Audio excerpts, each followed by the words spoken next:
The Christian bishop is supposedly possessed of a kind of magical electricity. They say it's not magical, but when they talk about it, it could be nothing but magical. They believe this magical electricity can be passed from individual to individual by the laying on of hands with full intent to transmit it. One bishop makes another bishop by laying his hands on a man and saying the equivalent of, "Lee Harvey Richelieu, it is my intention to make you a bishop and pass some of my magic electricity on to you. It's okay, I can make more." What is the source of the Christian bishop's magical electricity? Believe it or not, it comes from St. Peter. True to Christian spiritual logic, the source of the magical electricity of the bishops comes through an unbroken chain of individuals who were touched by a guy who was touched by a guy who was touched by a guy who was touched by a guy who was touched by the stupidest of all the disciples of Jesus. How stupid was he? He was so stupid that Jesus called him a rock. Contrary to the absurd interpretation concocted by an embarrassed early church, this was not a compliment. Rock is the most insulting epithet in the Aramaic language. It doesn't mean, "I think you're heavy, man." It means, "I think you're an idiot, as dense and stupid as a stone." Jesus goes on to say it'd be on such immovable stupidity that the whole future church would be built. Obviously, Jesus was a great prophet. This chain from St. Peter to the modern Christian bishop is called apostolic, as an apostle, succession. Now you may ask, are EGC bishops part of this idiotic line of apostolic succession? Unfortunately, yes. As a freak accident of fate would have it, every EGC bishop, to my knowledge, has been consecrated by a guy or a gal who was touched by a guy who was touched by a guy who was touched by a guy, all the way back to St. Peter. By the cruelest of ironies, we are bishops not only in our own tradition, but in the Roman and Orthodox Christian tradition as well. And believe it or not, if we would choose to press the point in knowledgeable Orthodox circles, they would grudgingly admit it to be so. Membership in one church or another has nothing to do with it. Faith or morality or virtue has nothing to do with it. If you are touched by a person that has it, and they touched you with full intent to pass it on, you have it too, just like cooties. How all of this came to pass is a seminar in itself, and believe me, the subject is totally irrelevant to today's event. The lines of apostolic succession, and I say lines because there are several in our happy little family, come from a curious phenomena called Episcopi Vagentes, the wandering bishops tradition. Bill Heydrich, our greatly honored former international treasurer and EGC bishop, wrote a marvelous little note on the wandering bishops on one of the chat lines. Here is what he wrote. Note that the EGC is a descendant of the Episcopi Vagentes from the Schism of Utrecht in 1739 EV. It was one of the last gasps of the Protestant Reformation. The diocese at Utrecht had one bishop, and a consecration was scheduled with traveling bishops to make more. The Pope got wind of the position on the primacy of the Pope at Utrecht. In other words, the bishops at Utrecht believed the Pope was just another bishop and not the supreme head of the church. Naughty boys. The Pope sent an urgent message to stop the consecration, but it was too late. Having the requisite 3 bishops available of their persuasion, Utrecht formally severed ties with Rome and began consecrating bishops like the bunnies do. In Roman Catholic tradition, it takes 3 bishops to make a new bishop, on the theory that at least one will have a valid consecration himself. Most of the occult-related neo-Gnostics claiming bishop consecration come from this incident. Since the bishops produced normally do not have established dioceses or sees, they are called wandering bishops. It is traditional to get consecrated by one bishop and then to seek co-consecrations from other lines descending from Utrecht.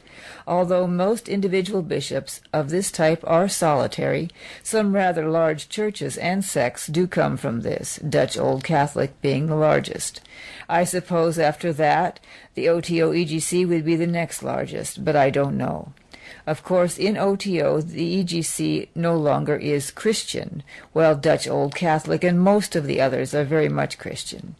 In the 1970s, it was estimated that close to 40,000 individuals have bishops' consecration descending from Utrecht, but I don't know if that is true. To summarize, by the 19th century, the same people who were interested in occultism, esoteric Freemasonry, and the Western heretical traditions were also interested in Christian mysticism. A few of these wild and crazy guys, some of them who were the founding fathers of the Martionists, the Rosicrucians, the Golden Dawn, and the O.T.O., passed along and traded their warrants and charters like baseball cards. Along the way, many of them, including the current O.T.O. leaders, became accidentally wandering bishops. To quote from the official O.T.O. website, quote, "The term bishop does not carry the same meaning within the EGC as it does in Christian churches or the so-called wandering bishops tradition. Possession of a valid and documented apostolic succession does not make one a bishop of EGC, neither is a Christian apostolic succession necessary to the bishops of EGC," unquote.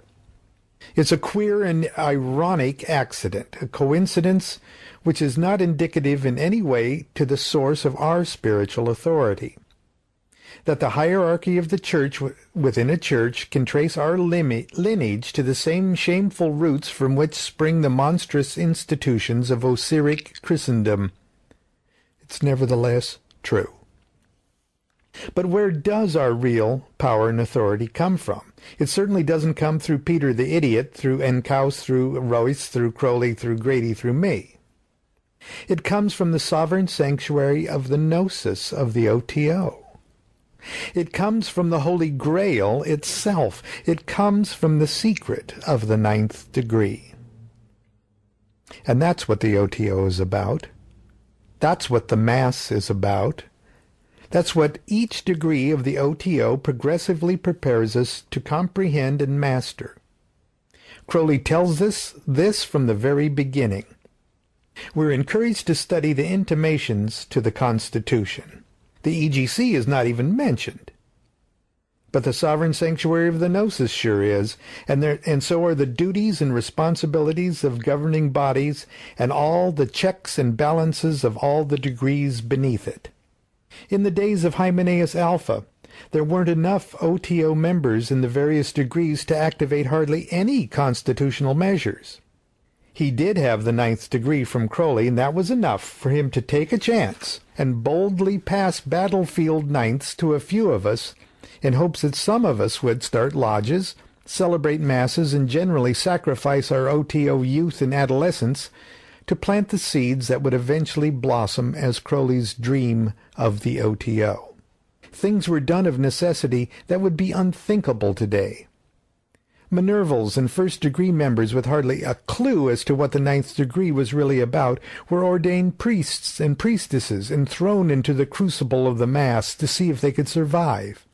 People were consecrated bishops sometimes just for requesting it, or because they lived in the part of the country that needed instant leadership.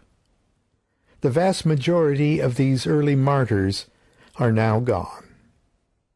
The ones who survived are justly proud of their contribution, because despite the craziness, it worked. Today we have true 9th degrees who came from true 8th degrees, who came from true 7th degrees, etc., all the way down to Minerval, and that's how it's supposed to work. Now we have the opportunity and the responsibility to fine-tune the magic. It is clear from the nature of the 7th, 8th, and 9th degrees that they form the magical generator of the order. If bishops are the custodians and transmitters of this energy, it is clear that they must first possess it. It is obvious that this resides in its earliest stages in the degrees of the 7th degree. If a priest or priestess wants to feel that they are truly connected to the central energy of the order, they should seek consecration at the hands of a 7th degree or above. Because the man of earth has nothing to do with the government of the order, and this, I believe, applies especially to the public transmission of its most sacred sacrament, then the priest or priestess should be out of the man or earth triad, and at least a knight of the east and west. It is as simple as that. This circuitry is our apostolic succession, and it is the only kind of lineage with a chance to perpetuate anything approaching true spiritual authority. Does this mean that only ninths can be true clergy of the EGC? Certainly not. But throughout the celebration of the Mass, the priest and the priestess are portraying instruments of a 9th degree act.